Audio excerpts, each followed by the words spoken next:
wanted to say a couple of words again just to let people know if you're not familiar with the Usuli Institute.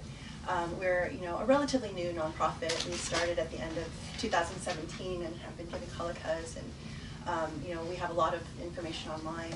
I think what's really exciting about what we do, it's quite different than I think other organizations, I hope. We're really trying to get people excited about the idea that Islam today needs to be relevant for your life and vibrant, aspirational, and be something different. Like, we're not afraid to challenge the status quo. And we'll talk about things here that a lot of people, I think, for whatever reason, are not interested in talking about in other spaces. And I'm really proud of that, because I think we have to be about truth in our tradition. And we have to be compelling to human beings, not just Muslims, and not just be about speaking to one another, but actually have something to offer other people.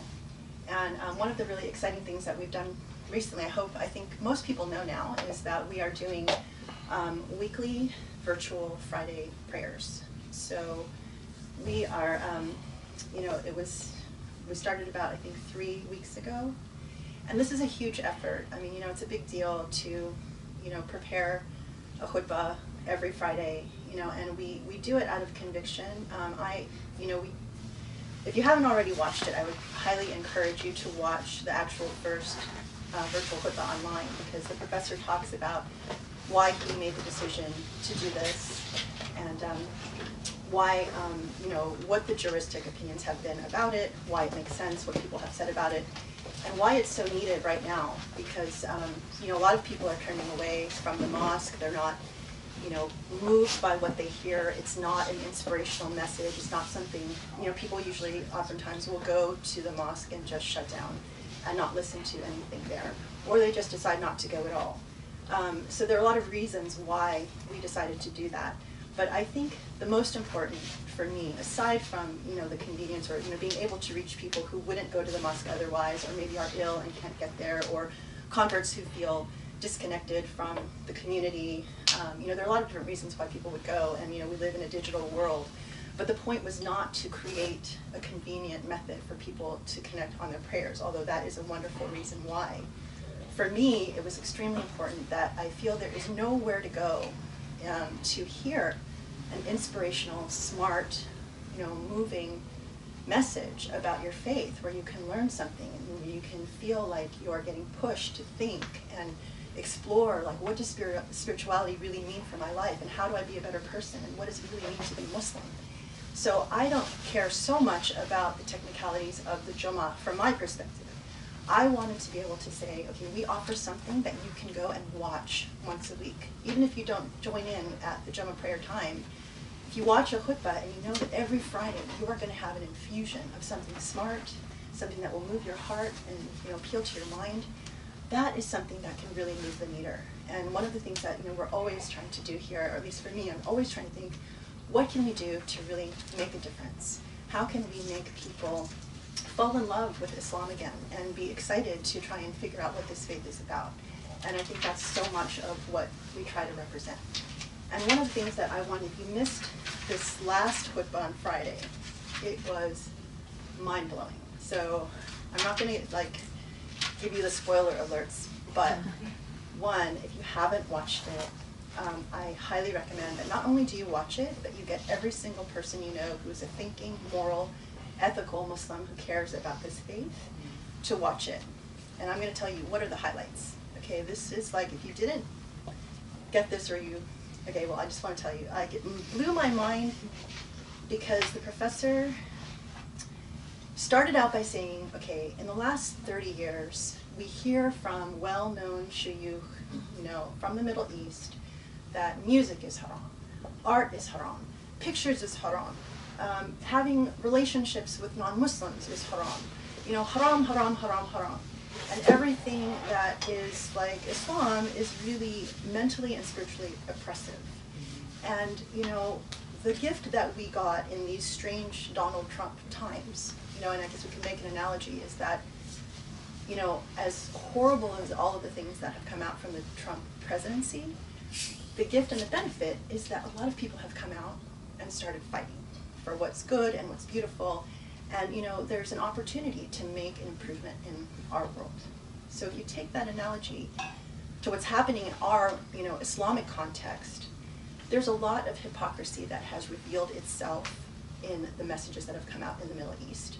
So those same shuyukh that were telling us this is, music is haram, art is haram, a woman's voice is haram, whatever, a woman's voice is haram, those same shuyukh have now welcomed and invited Mariah Carey to come to their country and hold a concert. This is like a woman who prides herself on showing her bosoms and how much she can show off of herself, short of being naked. And she's an amazing singer and all of that. But now she's welcomed in spaces where, a woman's voice was supposed to be aura. And, there are lots of and music is now no longer haram from those same shuyukh. And there's no evidence to support that. There's no, reference to fiqh or sharia or anything like that. But there are so many examples of the hypocrisy and, despotism that is coming from the Middle East. So the professor pointed that out, reminded us that our religion is a religion of fitra, which means intuition, native instinct, natural instinct, innateness. It's those things that are in us that God gives us, like an attraction towards goodness and justice and beauty and love and all of these things. And that those are the things that we can now rely on. In this khutbah, he said, because everything coming out of those lands is suspect and is corrupt, that we can basically throw it out. We can throw it out. And we here, Muslims in the West, in the United States, can go back to our religion of intuition and natural instinct and justice and beauty and reasonableness and, rely on that to guide us as original pioneers of this faith. That, this is a really exciting message because everything that you've ever heard that has made you cringe about being Muslim, everything that you're afraid to say defines you as Islam, or everything that you react to viscerally as this is ugly and this seems wrong, you can listen to that intuition.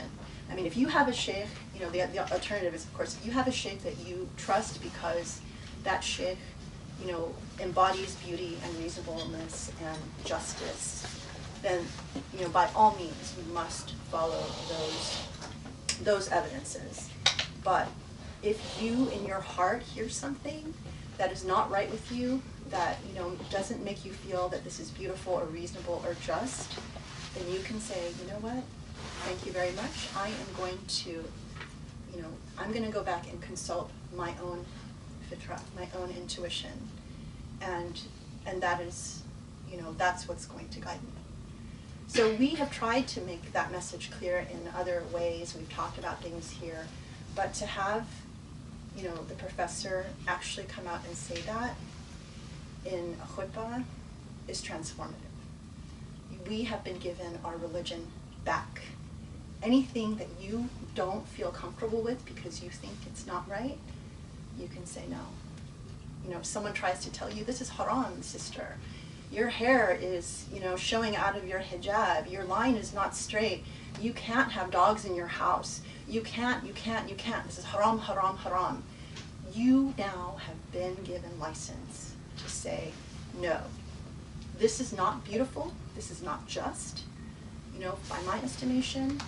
And we are here, it falls on us to define our religion anew. So, I really encourage you to go back and listen to this khutbah. It's now available online so you can hear the detail.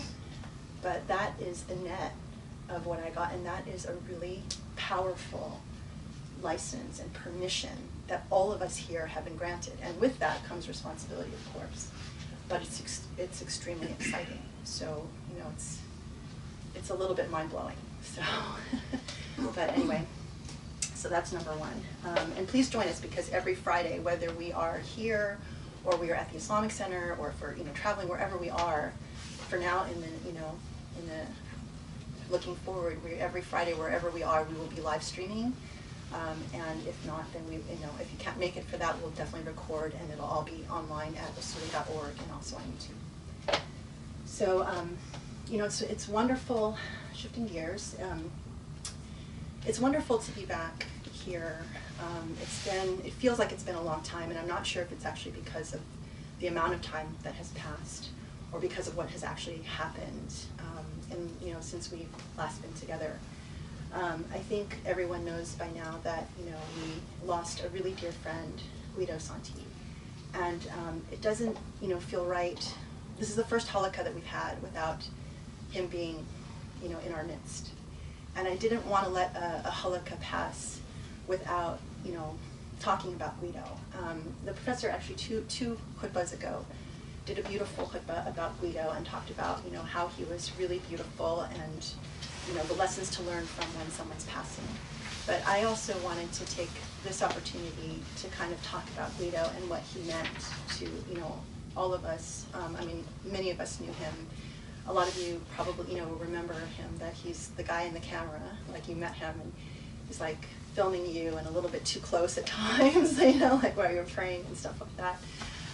But, you know, it's like Guido was, you know, this person that you met, you immediately liked, you got to know, and then you loved. You couldn't help but love him. And so when we, you know, when we come here, it's like there's such a hole in our heart to not know that Guido is at least here in person or connected online, or, you know, because it's like, you know, he was a really important part of what we're doing here. So it's like sad to be here and not know that he's either connected or with us. But I wanted to tell Guido's story because, you know, his story is very much a part of our story, and it's very much a part of the story of the Usuli Institute. And, you know, for the record, I want to just put out there that if anyone, you know, in the future ever wants to write about the Usuli Institute or the history of it, or, you know, the foundational period of its growth, you know, Guido Santi was a huge part of that. He, you know, saw, like, he was with us before the Usuli Institute even started and kind of saw it grow and recorded that and, you know, saw it over the year, you know, that we've been doing this. You know, he was just very much an integral part of that. And so, you know, it's hard. I mean, I think that the hardest thing for me is just dealing with kind of the permanence of, like, his absence. And, but I wanted to talk about, like, how did we come to know Guido and Tina, his wife?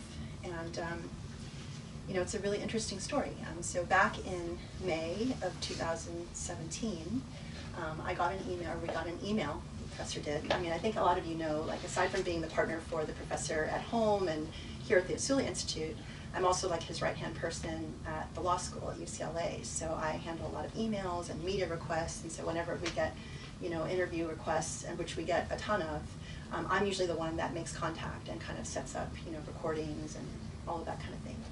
So Guido had sent a message and said that they wanted to introduce themselves, that he and Tina were, you know, independent husband-wife team of documentary filmmakers, and they were doing a documentary about a Muslim Marine. So it was a Muslim who was traveling the 50 states. This is after Trump's election, with a sign that said, "I'm a Muslim and I'm a Marine, ask me anything." And the point of it was to try and increase dialogue in America about Muslims and also shed some light on the whole idea of Islamophobia. And, you know, it says something that really beautiful about just who Tina and Guido were anyway, because they were so upset after the election of Trump, like so many people, and they were like, okay, we really want to do something, you know, to give back to the world and try and make a difference.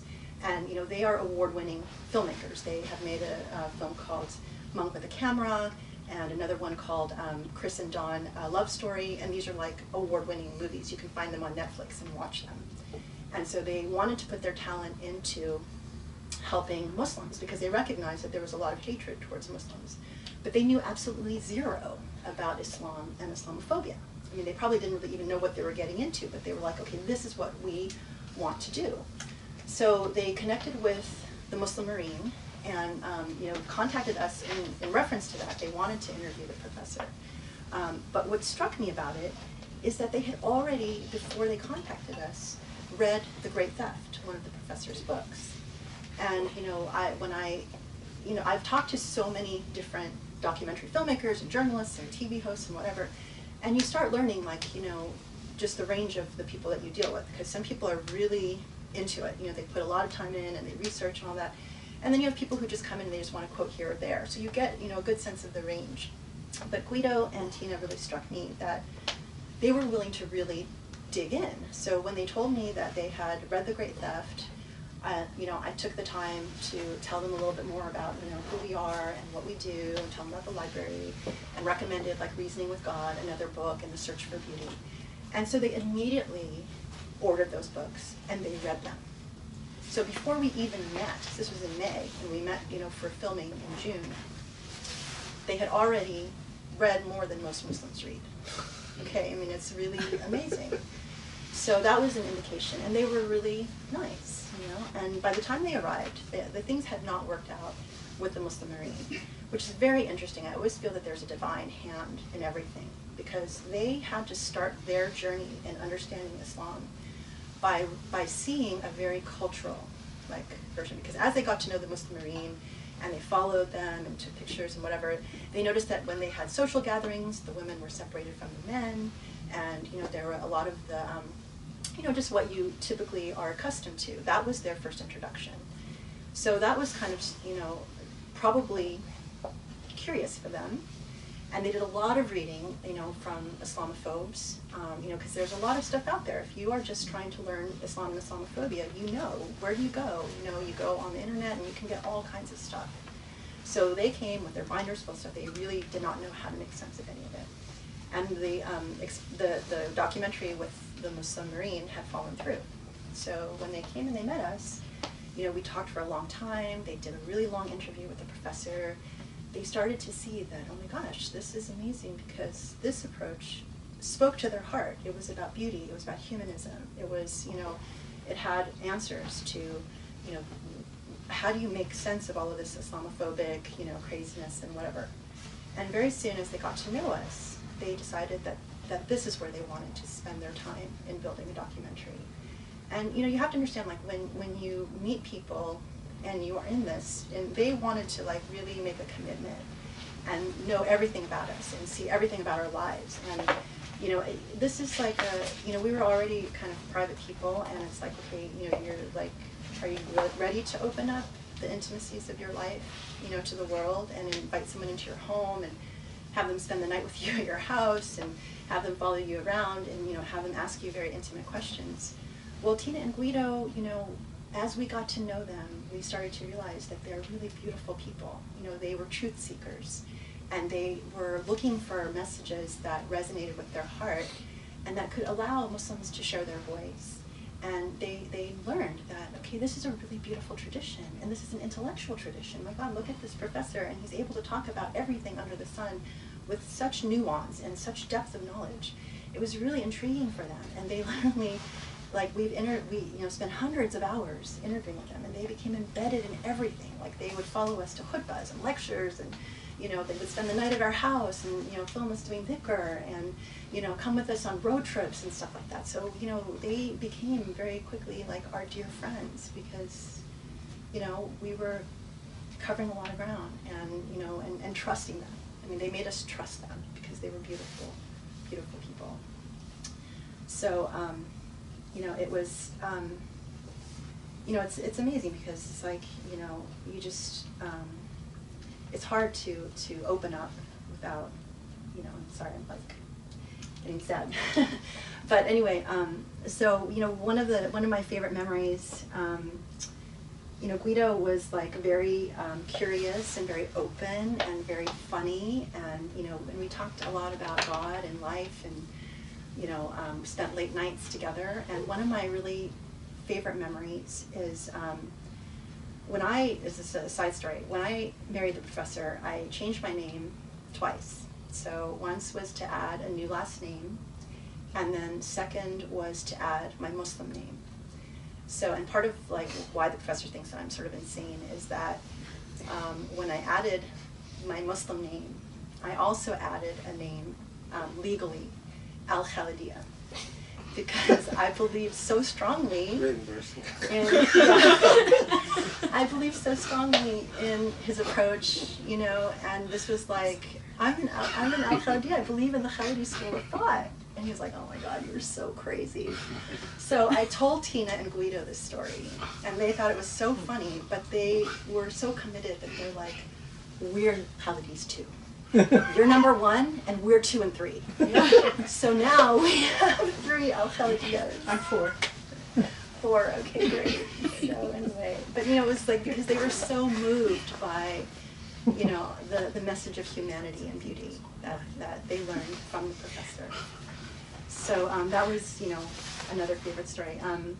And then just a couple of other really beautiful stories. We did a couple of road trips together, and our favorite, it was such a blessing because, when you do road trips with people you love, it's just fun, So we did a road trip. We got an SUV, and we crammed in to go up to the Bay Area to do, when the professor was giving a talk with Noam Chomsky. So we, all crammed in, Sharif, Nito, the professor and I, and Tina and Guido, and all of our camera stuff, and food, and all of this stuff. And, it was really fun. And so we were driving, and one of the things that we like to do when we road trip is we like to stop at the gas station and buy junk food. Like, it's like, okay, you travel, get candy, whatever you want. And Guido was like, oh my God, he was fascinated with this idea that you could just go and buy whatever junk food you wanted. And he was like, can I do that? And he would look at Tina and be like, can I do that? And Tina was like, what are you looking at me for? You're your own person. You can get whatever you want. But like it was like being like a kid in a candy store, and so I was so happy to buy him chips and ice cream and, whatever he wanted. So that was, just like the joy of that. And then we drove a couple more hours, and it was time for dinner, and we don't really care about food, so we're like, okay, we don't want to stop at a restaurant, let's just grab something. So we'll just stop at In-N-Out and we'll get something. And again, the eyes, he's like, oh, really? We can get In-N-Out? He looked at Tina again, he's like, can we really get In-N-Out? She's like, why are you asking me? Why are you looking at me? You're your own person, get whatever you want. And it's like, it was just so pure and so beautiful and so joyful. It's like, that's the kind of joy that a lot of people need diamonds, and gold and money for. But for him, it was just like a hamburger at In-N-Out and like some chips. And it was like, the love of just being together. So it was really beautiful. And then the other thing is just that, we got used to sort of the quirks about Guido because he was always behind his camera. And he got so much freedom and so much pleasure from just kind of like filming everything. And so it would always be like, okay, if we were doing something, he'd be like, wait, okay, you're buying a manuscript. If it arrives, can you just hold it and wait so I can bring my camera and film the professor's reaction when he opens it? So we became very sensitized to like, okay, if we're doing something, we just have to make sure that Guido is around and has the opportunity to film it if he wants to. But anyway, so there are just so many endearing stories, and so it's hard to like see things and remember. But I wanted to tell the story too because, it's like, it's hard when you hear that someone you love is just all of a sudden not there. And, for example, Nito, was very close to Guido and Tina, and especially Guido. Guido would come and he would be like, I love Nito, and he would love filming Nito playing video games and things like that. He just loved Nito. And Sharif too, he loved all of us. And so, it was a really hard night when, so I wanted to say, just, I wanted to tell Nito, like, what happened, because, it's one thing, like, okay, Guido died. And for, like, a couple of days, he was just in a funk. And, you're 13, you don't really know how to process it. So I said, okay, let's sit down. I want to tell you what happened. And for me, it's like, it's important to have that kind of closure. So this was 2 Mondays ago. And this is what's so strange. It has not even been 2 weeks, but it feels like it's been 2 years. But so the professor was teaching class, and I was waiting for him to come back, and Tina had texted me that day and said, oh, let's set up a couple more filming days. And you haven't seen us in the flesh, but we're with you every day because you're on our screen and we're working on editing this documentary. So we feel like we're always with you. And so I was just talking to her, and we were catching up and everything, and then the professor came back, and we got off the phone, like, okay, great, we'll see you in a couple weeks for filming. So we got ready to leave the law school, and we were driving home, and then Tina called again. And I'm like, oh, Tina, hi, are you okay? And she said, no, I just got a call from the school, and they found Guido unresponsive in the hallway. And they did CPR, and they couldn't, they had to like call 911 and send him to the hospital, and they're not telling me anything. I don't know what's going on. And she was in an Uber on the way to the hospital, so we said, okay, we're gonna come meet you. So we drove to the hospital. He was, he was a professor of cinema at College of the Canyons. So, he was teaching. This was literally the first day back in class. And he had 3 classes that day. He had taught his first 2, he had one evening class. Tina had just talked to him at lunchtime, and he was happy and fine. He was going to go get Starbucks, and he was going to get lunch at Whole Foods. So we met her. You know, we went to the hospital, and she arrived a couple minutes before we did. So she had gone in, and the professor and I, you know, we were just praying, and we got to the emergency room, and then they let us go in. And they had just told Tina at that moment that he had passed away right as we were walking in. So we just hugged each other, and we just cried, and we like, you know, and then they said, do you want to see him? And so we said yes, and they took us to the room, and we saw Guido. And, you know, he was on the bed, and we sat with him, and we cried, and, you know, it was just so surreal, and it was really hard because it was so sudden and so unexpected. So we stayed with her for a few hours and just, you know, tried to kind of make sense of everything. So it was, you know, a really hard time, and I was trying to tell Guido all of this, a sense of like knowing that it's not just, you know, he's gone and that's it. And tried to take the opportunity also to tell him, you know, how do we think about these things? You know, like, how do we deal with these things? I mean, this is like really been surprising for me personally because, you know, I oftentimes fear like, what's going to happen when my parents pass away? What if my husband passes away? What if my kids pass away before I do? You know, you always think about the people that are close to you family-wise, but you don't necessarily think about your friends. You know, you always assume that they'll be there. And, you know, and so it was shocking because, you know, you don't really realize how much you love someone until they're gone. And it's hard to know, like, how to deal with it, especially when it's so sudden. So, you know, I tried to tell Guido and also Tina too, because, you know, we've been trying to be there for her and trying to support her and just to say, you know, these things that, you know, we don't ever really know why God puts us through these difficult tests. But, you know, we have to, you know, trust that God knows what's best. We may never understand it, you know, but we have to trust that there was a reason as Muslims. And secondly, that oftentimes these really difficult tests are opportunities for us to draw closer to God. Because a lot of times, you know, the only thing that really can comfort me is like to think about God and my purpose and why I'm here and understanding and being reminded, okay, this life is short. You know, you have a potential to fulfill, you have things to do, you don't know when your time is up. But if you are a Muslim and you believe in a loving, beautiful God that wants what's best for you, you have to know that you have to trust it to God, that whatever the situation is, even if it's hard, that in some way either there's an opportunity for you to learn something, to grow, to strengthen, to achieve something, maybe even just a reminder that you have to get things done before your time is up. And, you know, and that hopefully if all goes well and you stay close to God, that when this short life is over, that you will be with people that you love again, because I know you believe that you want to be surrounded by those that you love, and you want to make sure that you draw close to God so you can love them. So anyway, Guido was amazing because he was more Muslim than many Muslims I know. I take his life as an example of what it means to be open and loving to everyone. And I think what was really funny is in the time that we got to know him, you know, like all the people came out of the woodwork. I mean, talking to Tina, it's like people were coming from all corners of the earth, sharing their stories. It's not, you know, Guido was one of these people, not that, okay, I'm sorry that he's gone, he was a really nice guy. No, people had like detailed stories of funny things that they did together, weird ways that, you know, I mean, it's just like memorable things and things that always made people grow, because he was one of those people that engaged you with your life and honored you and made you feel loved and respected.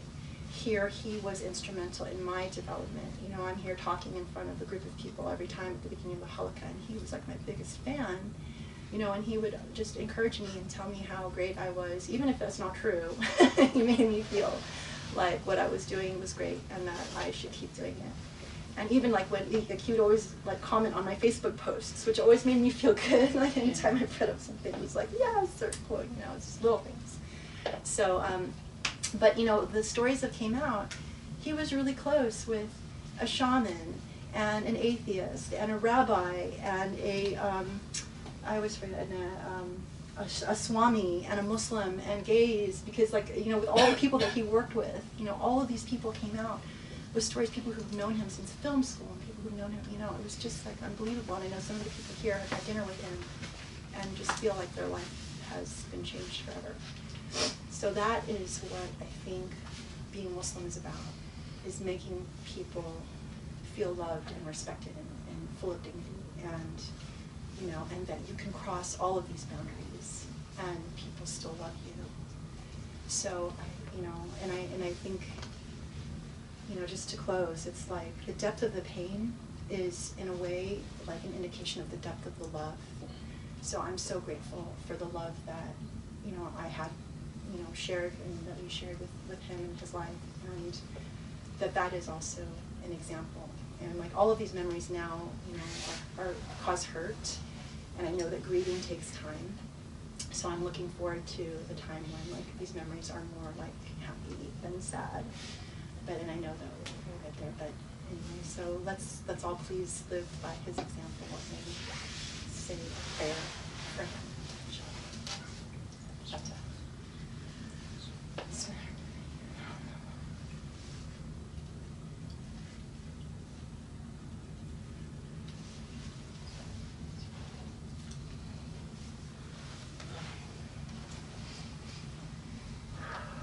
Thank you.